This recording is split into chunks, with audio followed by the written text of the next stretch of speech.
All right, I'd like to appreciate everybody coming back out, all our viewers that's hang with us this far. These two old boys we still winging it. And today we got another guest with us, Brother David Carroll, and of course you know me and Brother T. Bailey over there. So I'll just let Brother Carroll introduce himself, tell us a little bit about himself, a little history on him, and whatever you want to tell him. All right, well, Brother Price, you said, my name is David Carroll, past master here at Sam Todd. I'm currently serving as chaplain. And I'm married, 3 children. I work out at the paper mill in DeRidder. Been a paper maker for going on 18 years. I was raised as a Mason in the year of 2016. And I've been enjoying the fellowship of these brethren here and a lot of our local lodges since then. And believe in God and country. And I believe in doing your best by all people, because at the end of time, that's how we're going to be judged. It's how we treat one another. Well said, brother. Well said. That's good. Well, we got a few questions we're going to ask, and we'll just let the conversation lead where it goes.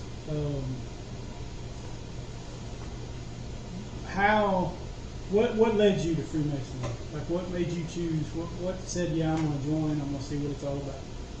Well, I think if you listen to yourself at some point in every young man's life, regardless of family or who your influences is, you feel a yearning for some direction or a path. And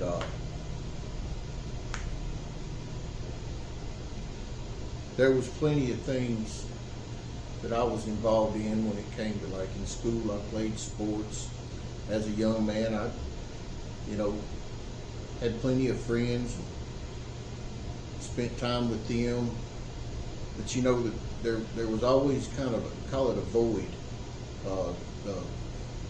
lack of satisfaction in just something I could really hone in on, something that could be a big part of my life and help me be better. And it was in 2016, and it's funny because a man that really helped kind of steer me this way, including this man here, but the man who introduced me to this man here, and also others that I now enjoy as brothers, he no longer comes to lodge, and for his own reasoning, nothing to do with any hurt feelings that I'm aware of. He just chose a different path now. But he was talking to me at work about it. He's like, man, I believe you'd be a good Mason, So I began to question, well, what is, I know of them, but I don't know anything about them. Mm-hmm. And that was around the time where you'd hear a lot, to be one asked one, to be one asked. So I asked, Next thing you know, I had a petition and filled it out, and I really haven't looked back. Yeah. I've found a lot of peace and satisfaction serving the pleasure of this lodge and helping in community efforts and fundraisers. And one of my best things since I've been a Mason was, we do these, it's not much, it's just a little token, a few dollars we give, our honesty and integrity scholarships that we give to a couple of our local schools. Mm-hmm. And it really puts us out there in a good light, I think, to our community. But that was a very satisfying thing for me to be able to do. And actually, I was honored to give one to my own daughter. Now, I want to be clear, there's no nepotism going on here. These awards, mm-hmm. These students' names are selected by the faculty and staff of the school. Yep. And so I didn't, just want to remind everybody, I didn't say, hey, give my kid that money. It's just, like I said, it's just a small token. It's a few dollars, but it's an honor to be able to give to these children. And I think it triggers a curiosity in children's minds, if they haven't already been introduced to who we are and what we're all about. And one of the things I was told when I was first coming up in this was, you know, we don't try to make you a good man. You're already a good man, but we try to take the good man and make him a better man. Mm-hmm. And I truly believe in my heart of hearts that this little lodge right here and the brethren that comprises this lodge has helped me in a big way become a better man. Yeah. Truly has. And there's a lot to be said when you put your head on your pillow and you sleep in peace. And there was a long time in my young adult life, young father, raising these children, learning to be happy in a marriage, you know, and that sounds crazy to say it that way, but I've been married now for going on 26 years, and listen, there's plenty of love in a marriage, but there's other factors in a marriage too that's never talked about. And I got blessed and got one of the good ones, and she's been by my side through all the devils I've fought and helped me to defeat every one of them. But this institution, this fraternity, has been a huge cornerstone in my life since I've joined. And, you know, it's my pleasure to do what I can to give back, because I know where I could be if I didn't have a foundation like this. And it's just something I've come to very much appreciate since I've been a part of it. Well, one of the next questions was, how does it impact your life? How's it changed your life? How's it changed your life? I feel But like yes, what I'm saying, I think you just covered that. scratch one, that didn't you? Yeah. off the list. Next. Yeah. I mean, if we're going too fast. I know. No, we're just letting it roll, brother. I know the guy that you said introduced. Yeah, I'm me not to going that. to, we don't want to name the name, but No. you know, One day he may be back. he may be, and we all have our reasons. And we hope so. You know, there's nothing really went wrong in the man's life. It's just No. sometimes I'm not going to say we get off the path, but every now and then there's detours because there's construction, Right. and I feel like that's really all it is. But you said that you knew what they was, but you hadn't really been introduced, so to speak, to them. Would that mean you're a first Mason? I'm in a your first family? generation Mason. There's, to the best of my knowledge, I can't name a single man alive today or loved ones lost in my lifetime that I knew to be Masons. What was that like? Like, did that Well, certainly? I mean, you're still a member here, so it did not seem to pose any kind of hardships in your family. But what was that like being the first one? well, my wife was super proud. You know, my wife actually was a Rainbow Girl, which is I guess it's a beginner's class for the Order of the Eastern Star, which is our ladies group that most lodges are affiliated. They have an Eastern Star chapter in their lodge. And she knew a lot of Masons, and a lot of the men in her family were Masons, her great-grandfather, her grandfather. And she was super proud, of course. Now, this subject, I'll be very careful how I word this, hopefully without offense to anyone, but you will find in a lot of churches that there would be some controversy between our fraternity and the church itself.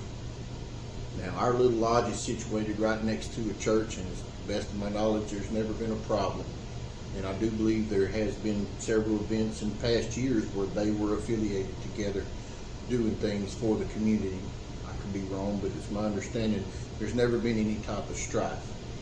But you'll find a lot of old timers and a lot of people feel like, well, you read enough on the internet, maybe they can explain it better. But it's every bit of it is false. It's I believe I can say this on film, and if not, you'll just have to cut this out. But when I became a Master Mason, one of the gifts presented to me was a King James Version Bible. And it was handed to me, and I was encouraged to open those pages and read and study them. And I don't see how any religious group or sect could find fault or problem with that. And if so, then maybe we should give them one too. Come on. I wholeheartedly agree on that. Now, the response from my family has been mixed, simply because of what I was just talking about. Because I do have a very religious family. I was raised Pentecostal, and I don't wish to slur or muddy that denomination at all. I love that I was raised that way, raised in a Bible church that believed truth and the true plan of salvation.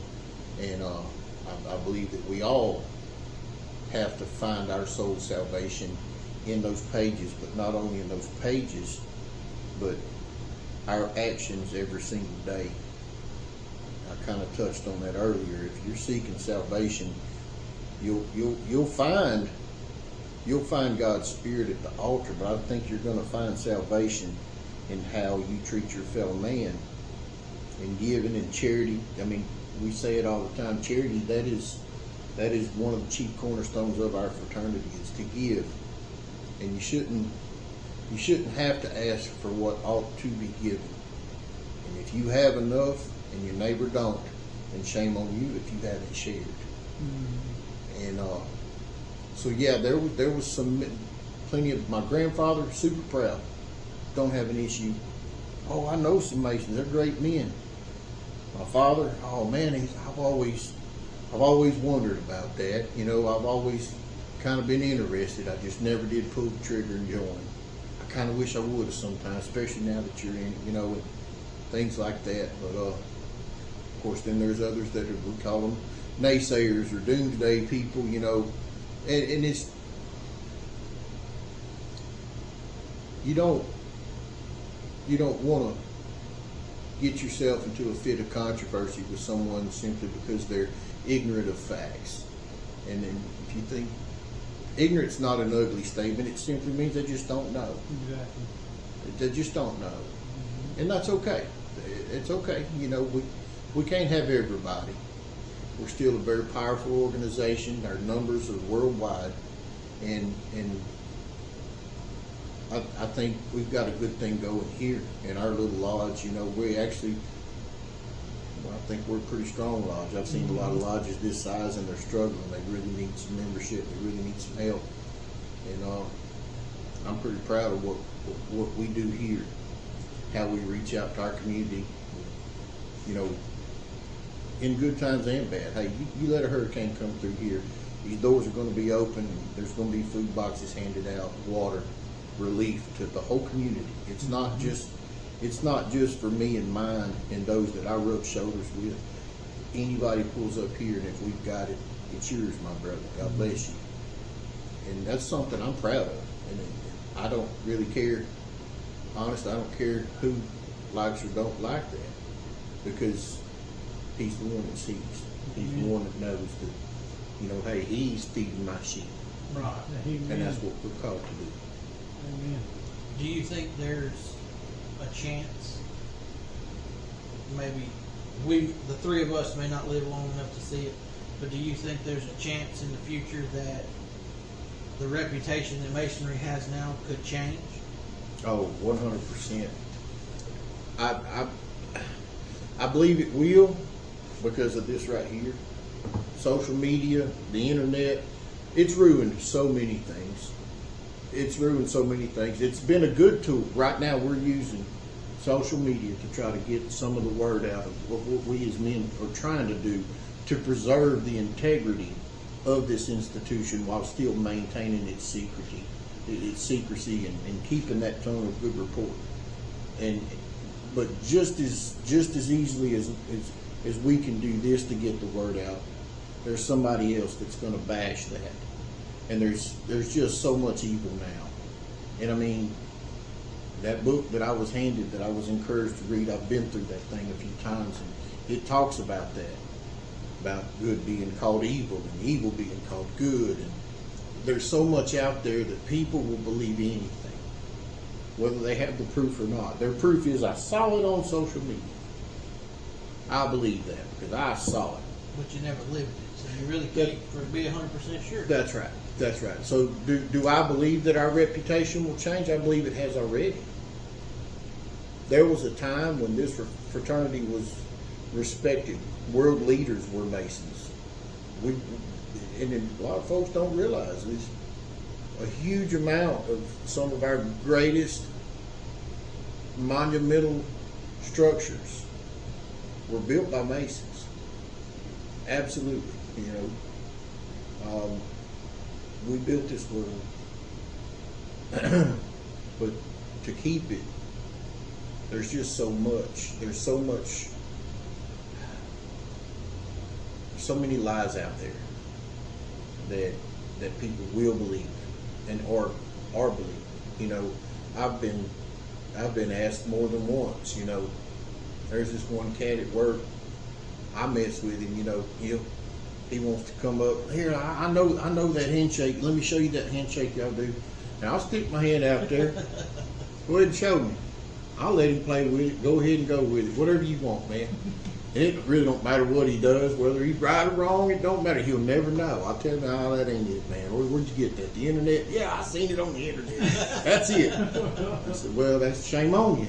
Yeah. If you really want to know, then hey, I can help you out with that. We're accepting new members all the time. If you really want to know, Right. It just depends on how piqued is your curiosity, and really how serious are you in wanting to conform to the accepted truths that we try our best to live by.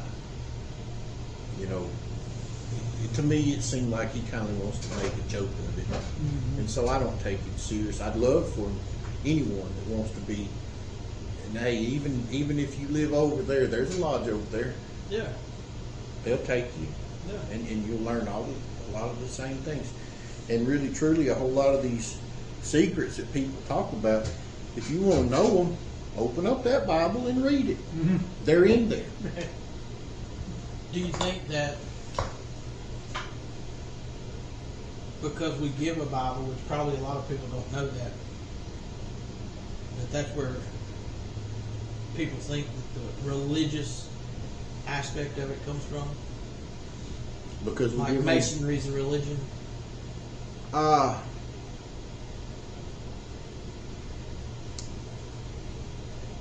don't know. I mean, some people may feel that, well, they're trying to indoctrinate them into some kind of thinking. Well, I mean, what better indoctrination can you put on somebody than to hand them a King James Version Bible and tell them, look in here and read all the good that's in there, and the bad. Hey, some bad things happen in that Bible. Read about it. Have you heard about the children of Israel in the 40 years and the slavery? It's all in there. Yeah. Yeah. But then at the end of the story, of just that story, guess what? They come up out of Egypt to the Promised Land.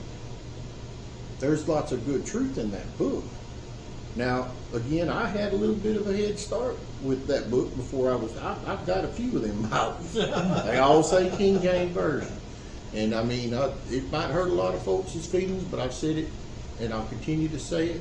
If you choose to study or read a new King James or a new International, hey, that's on you. But I would encourage you also, please have beside it a King James Version Bible. And people can argue, oh, well, it's not Aramaic, it's not Hebrew and Greek, so what's the difference? Well, the difference is that's the first translation into the King's English.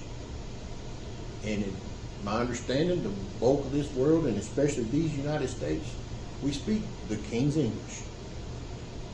And we believe that book to be the book of books and God's Word. So if you were going to study that, wouldn't you want the very first translation of it? Because that's going to be the closest thing. And if you don't believe me, then like I said, you take that book and you take whatever translation that you're reading, and don't get me wrong, reading the Bible is a good thing, so just as long as you're reading it. But compare them. Compare them and make sure that whoever translated this version, it still says what this says. Because if it don't, because I mean, think about it. How many new translations have we had just in the past couple decades? A lot. And you're talking about a book. call it a book, but it's not a book. It's a book of books written by over 40 men over 1,400 years. No other book has ever been published like that. That's why it has stood the test of time. It has made it through these centuries and millennia. There's no other book has lasted that long and had that much influence on that many people's lives. There's a reason that book exists. And by the power of God, I believe that He intended for those pages to be found. He intended every book that's in there. God's intention was for us to find that roadmap, if you will, to our only hope out of this world. Now,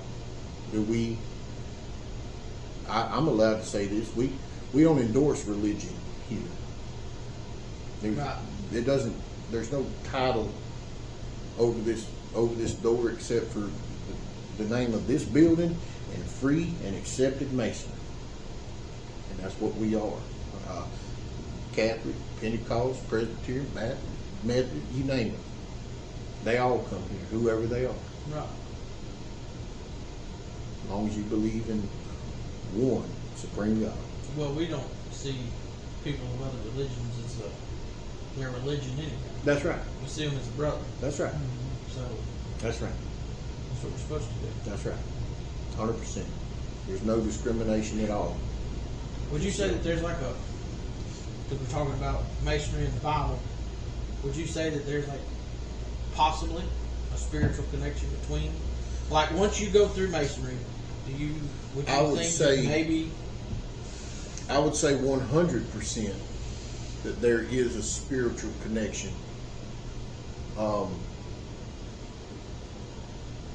When you take the lectures, even some of the degree work that's done and the things that we say, you listen to those words and you put them words in your head and in your heart, and if it don't touch you, then might be something wrong with you. I would agree with that wholeheartedly. I get pretty touched Yeah. when I think about the word, how it's worded, and what it's meant to mean to us as Masons. And God, yeah, oh yes, sir. It's definitely spiritual. There's no doubt. There's a lot of spirituality in it, and I think there has to be. Again, this is the oldest fraternity of man ever. There's not a fraternity stood as long as Masonry has. We have been in the time of Jesus. There was Masons. When he walked this earth, there were Masons on this earth, living and teaching, and going right up along. Now, I don't imagine they probably didn't hand out Bibles at their degrees if they were even doing degree. I don't know how they did those things back then, but because the Bible was still being written, so to speak, But hey, those Masons might have got to see the one that the Bible's about. Oh, sure. So I mean, sure. I mean, you all the old prophets that foretold of that Savior, there were Masons in those days that were hearing about Well, yeah. it. And a real popular character around here is King Solomon. King Solomon's in that book. Yeah.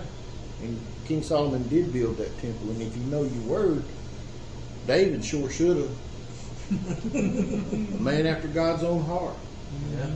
Slew Goliath as a boy, but before that, slew a bear, slew a lion, tending his father's sheep.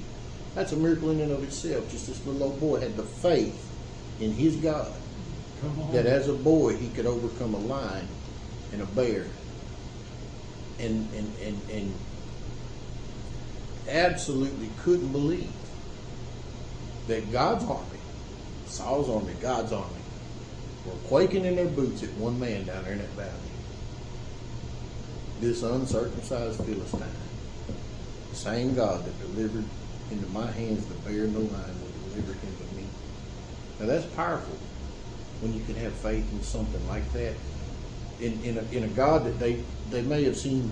They may have seen some of God's miracles in bringing them out of Israel, out of slavery, out of bondage, but they had yet to witness him in the flesh, and that was to come though. Plenty of prophets talked of it, and these people truly believed it under the law of Moses way back then. But we do know that ultimately King Solomon did build God's temple in the Promised Land. And that was all by design. And hey, who do you think built that temple? Come on. Right? We know. We know that God built that temple. Or not God, God's people. Yeah. And Masons, So it's probably safe to say that out of everything, when you're raised a Master Mason, all the gifts that you're given, the greatest gift you were given was that blue King James Bible Yes, with sir. the square and compass. Yes, sir. To me, I appreciate the apron and what it signifies, but that Bible, and The roadmap. the roadmap, that's what it is. It's the way to your salvation is in those pages. I'll never not believe that. I believed that before, but the impression was these men believe it so strongly that they insist that I take this now that I am their brother. You gonna need this. Yeah. Take this with you. And that made an impression on me more than anything. Truthfully, that night I was like, wow, this is what I want to be a part of this. I know for myself, it happens very few times that I come to a lodge meeting and I leave feeling the same way I came. Yeah, I always leave feeling a little better. sure. Just the fellowship of your brethren, Yeah, it's good and pleasant for us to dwell. I know when I get home after we have any function at the lodge, I'm wound. Yeah, fired up. It's midnight, Yeah, 1 o'clock. fired I'm up. like, hey, I'm ready to go. You know Then the alarm goes off later. Yeah, Oh, yeah, and the next day at work. I'm skipping next month. I'm gonna get some sleep. No, I do understand that. I understand it very much, and we all have wives at home that are very. You can use the word understanding. You can use the word long suffering. Yeah. These women know. I will say this: my wife is always pretty excited on the evening we have meetings because she's like, "All right, I ain't got to cook no supper. You had something to eat up there, But they've been. In fact, just last week I did a lot of traveling with another brother of this lodge. He's got a district office right now, so he makes a lot of visits to the local lodges. And who wants to drive that far by themselves? So Oh, he's yeah. like, hey, you want to come? Yeah, I ain't doing nothing. I'll go with you. Shoot. That one's like, oh, you going to lodge again? That when they don't see you 4 or 5 nights a week, they tend to want to, but it does take a very understanding woman to stand with a man when she knows for a fact that you don't ever get to know what we talking about in there. You don't get to come in there and see what we do at our meetings. You just get to wonder. Yeah. You try pulling that with any other club that a man's going to be in. So the reputation of free and accepted Masons, I think, is it might not be pure, but I believe it's good enough and strong enough that these women have an understanding that my husband has chosen this path of light, if you want to say it that way. He's chosen this path of light, and I'm going to stand beside him because I believe it's going to make him better for me. That's really about all she has to go on. Just the idea that he'll be a better man for it. And if he's not, then I don't believe he's upholding the tenets of this fraternity. And I hope whatever lodge he's a member of sees it necessary to correct that. Do you think that Masonry hurts itself? I think we have. I think we have sometimes in the idea of, and then I don't know what we can do to change it, because it's always been, like we talked about earlier, to be one, ask one. very few people are going to come question. It's very difficult to recruit, which makes it hurtful to your lodge, your local lodge, because you can't go door knocking like say, I want you to come to Sunday school with me Sunday. You know what? I can call you up. Hey, T, I'd like to see you in church. Or I can drive over to your house and knock on your door. Maybe talk to you a little bit about the Lord and what we do and how we worship. Yeah. Really get you interested. You might want to come to church with me after I've got through talking to you. You can't do that with Mason. You know, it being now, you know, I've been recently informed that we can say things such as, well, I'm a member of this lodge and we accept new members. You know, but that's about as far as you can go with it. They really have to, they're supposed to ask, right? And so I think that would be the one way for sure that I think we've hurt our membership. Maybe not necessarily the strength of our fraternity. If anything, it might be a good thing that we don't just recruit and take any old body, because not everyone's a good man. Not everyone. Plenty of men are good men and could care less about getting any better. They might decide to break bad. You know, so there has to be a lot of discretion, I think, in the vetting process in your members. But I do wish if I could change one thing, I think that would be it. To just have the ability, because sometimes I just want to shout it. I just want to shout it to a crowd. Man, y'all ought to come have this fun we're having. Yeah. Y'all ought to come see the people that we're helping. You know, elders, widows, hungry children, leaving away from here with a free hot dog that day or something. You know, hey, sometimes that's all it takes to make an impression on somebody. Hey, there's some good men right there. They give me a free hot dog, or they give me a free hamburger. You know, I mean, I like around Christmas time, y'all always do Santa Claus, and hey, that means something to them children. Mm-hmm. There's some children that might be about the only Christmas they get that year. There's lots of poor folks up in these back roads around Soapstone and Sugartown area. There's some people that they need help paying that light bill sometimes. You know, a lot of these men work seasonal work and loggers and whatnot, depends on, and the rain we've been having, some of these men might not have seen a paycheck for the past month. You know, and that has a direct effect on the livelihood and well-being of the children, of that whole home. Well, you know, I heard it best said one time, the only reason you should ever look in your neighbor's bowl is to make sure that he has enough. And that impressed upon me that how to be charitable. Now, I have later in life, I mean, I struggled when we first got married and children was born. Hey, kids are expensive. You ever bought diapers and formula? You know. But I've been blessed now with a real good job, and you know, I've raised my 3 children, and my baby girl's in college, and they're all doing great. They've all been, 2 of them's been through college, and 1 of them's in college, and getting those degrees, man, just building careers, and I love it. I'm a very blessed man, very blessed man. My home is paid for, and I mean, don't get me wrong, I ain't saying I'm sitting there just stacking money, but oftentimes I am in a situation where I'm able to help folks, and it might not necessarily be through the lodge.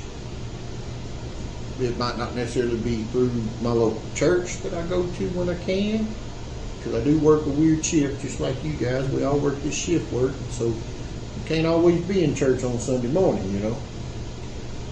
But just in family members that are less fortunate, I'm the one they call, you know. Hey, David, I hate to ask again. Well, hey, don't ever hesitate to ask. If I got it, I will give it to you.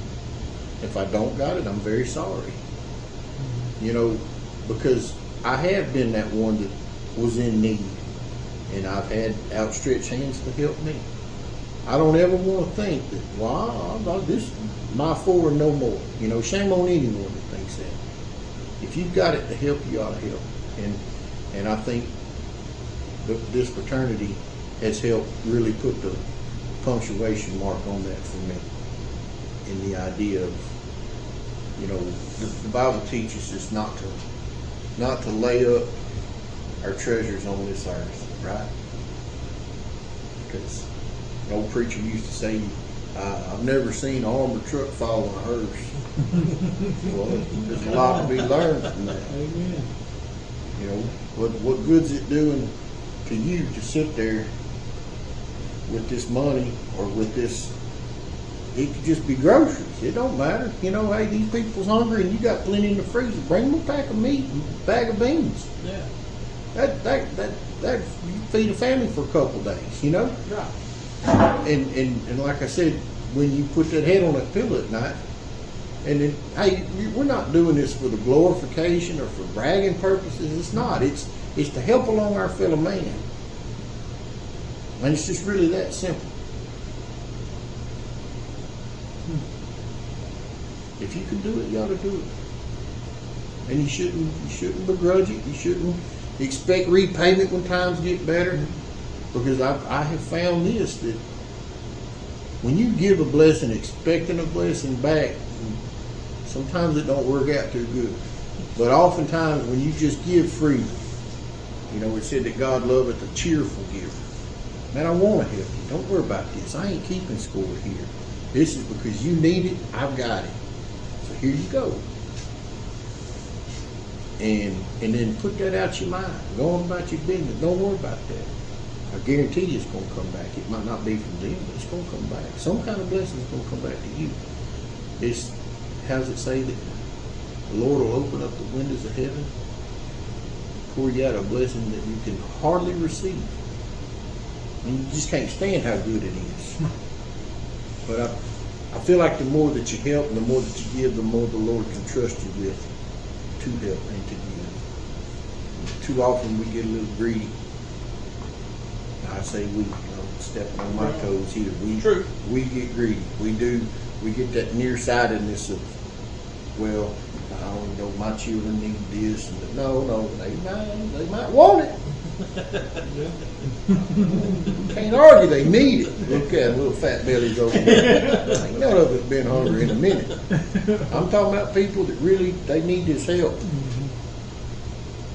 And it ain't always got to be finance and groceries. Sometimes it's just an open ear and heart. They need that shoulder. I promise you, I've been that man more often than not. Just somebody that can help me carry this. A responsible man's load gets heavy. And I have that here. I have that here in all you men. Some more than others. I've confided in you a lot through the years, Brother T. Brother David, you're still a new one. I ain't leaned on you too heavy, but one of these days I'm liable to soak your shoulder with some tears. I'm right here. I expect you to carry that for me. I sure will. I know you will. I have every confidence. Well, And I want you to know I'm the same way. We're here to lift up one another. You know, that's what we do around here. We lift one another up. I think that's part of our calling, is just to see that we all make it to the end. I don't think you can get this anywhere else in town. No. they charge for it. Yeah. About an hour. Yeah, I will agree. It's like I've been to some meetings that ended up being therapy now. Yes, sir. You know what I mean? Just brothers sharing their stories and a lot of tears shed. That's right. No longer than I've been here. I've seen a few tears shed in that meeting hall right there. Well, we said it earlier. It gets to be spiritual. Mm-hmm. Yes, sir. It gets to be very I've spiritual. gotten chills and goosebumps and all kinds of feelings. And you get home, your boss like, "Did you have a good meeting?" "Oh yeah." "Did you talk about?" "No, not much." Because that's what us men do. 30 minutes ago, you're sitting there squalling. Yeah. Man. Well, we as men, we'll carry it ourselves before we bring that home and put it on our family. Yes, sir. That's what we do. And so, and I think that's why we need one another for that, because it does get very heavy. And oftentimes, a lot of that heavy is our own. Yeah, I will agree. Our own battles that our own ruin that we're doing to ourselves, our own vices and demons that we're fighting. And the whole time you've got brethren with just open arms. Hey man, you all right? I mean, tell me about it. Talk to me. I'm praying for you. You know. And it goes back to like the past couple weeks when we did the message with Mama, just sitting down and being an ear for somebody, because you may have been through that situation and you can help them through that situation they're going through. Yes, sir. You know, so I will agree. Will agree. It's helped me out a lot since I've been in Masonry. Oh, yeah. Although I'm new down here to Louisiana, but in 2017 I was raised in Kentucky, so it's helped a lot. A lot of my demons have been slayed inside lodge meetings. Up in them hills, huh? Yes, sir. A hillbilly Mason. He done made it to the dirty South. Redneck Nation. Yeah. Yes, sir. Down in the boot. That's right. Down in the boot. Yeah. No, you do. You begin. You can't help but begin to feel a kinship. Mm-hmm. You can't help but feel that unity and that brotherhood. You know, we mentioned religious denominations. You know that none of that's here. It's a kindred spirit. Mm-hmm. It's got nothing to do with the church that you attend. It's got everything to do with the mindset of rightful thinking, clean living, and again, community outreach. Every one of our meetings, it's always brought up, well, we got this going on, or we about to do this, or how did this one, you know, without getting particular, but, you know, if anyone watching these videos that y'all are putting out now, if it's any of the local people, hey, I'm liable to see some likes and comments saying, oh yeah, these men did this, and I look forward to this, and I would love to be able to see that our community sees us, and that we're not of the devil, and we're not in here, you know, killing goats and drinking blood or whatever all that you're going to read on that internet. That internet's going to mess you up. So trust me, just get off that internet. Hey, we meet the third Saturday of every month, and it don't matter male or female. Dinner served at 6:30. Ease on up in here and talk to us if you got questions. We're happy to answer. And when that gavel raps and we shut the door, that's as far as you can go with it. But we sitting here for an hour and we eating and having fellowship, and we're happy to talk to anybody that wants to walk in here and talk to us. There's nothing for us to hide when it comes to what we're about. And our intentions for this community has always been pure and true, and we want to help. We want to help. That's it. And we're looking for help if you've got help to bring. It goes, but it's a two-way street, baby. For sure. Please come help. Yeah. Because anytime you're helping, you will find hands out. Those that really need, and those that's going to take it because it's available. And you ain't got to be a member to help. No. Just show up. We'll put you to work. Yeah, we know. With that being said, it's getting about time. This camcorder is probably going to shut itself off here. Has it been that long? It's been almost an hour. Well, brother, I appreciate the invite. Yeah, I appreciate you coming, sit down, and talk. I really enjoyed it, brother. Really enjoyed it. Figure after you edit all this nonsense I've been spewing, y'all have at least 7 or 8 good minutes worth of video. Maybe 9. Maybe 9. Maybe 9. That might be questioning. You want to add anything else? No, again, I just appreciate this opportunity, man. I wish y'all the best with this. Anything I can do to help you, brother, y'all just let me know. Sure will. Let me know. Appreciate that. Yeah. Brother T, you got anything you want to add to it? Nope. Nope. I asked all the questions this time. You did. You done good. I'm proud of you. And you wasn't a ghost this time. Nope. I could actually see Nope, you. I wasn't a ghost this time from the outer limits. Awesome. That's probably the way you set it up every time, just like you. Yeah. It seems to It work. may be. We'll The see how AC it turns is a out. plus. Oh, yeah. It's hot That outside. hot porch with them skeeters, boy. So, with that, I reckon we'll do a message from Mama. And this was a message she gave me a while back. She had just recently had a stroke, and she was going into a rehab center. And she called me up there, and I was talking with her. the message she had to me was that we don't have to be afraid because we have a Father above that loves us. So if you find yourself in a situation backed up against the wall, not sure what to do with it, scared, don't know where to turn, you can always look up to the Father. He's always going to be there and He's always going to love you. So there's no situation you go through that you've got to be scared. So with that, we'll shut her down this time, and give us a like and let us know how we're doing in the comments. We're going to try to get a video a week out if we can, if possible. And again, any questions you have, leave them in the comments for us. We'll answer them. And it's like Brother Carroll said, we meet third Saturday, eat at 6:30. So if you're around the Sugartown area, come on out. We'd be glad to have you.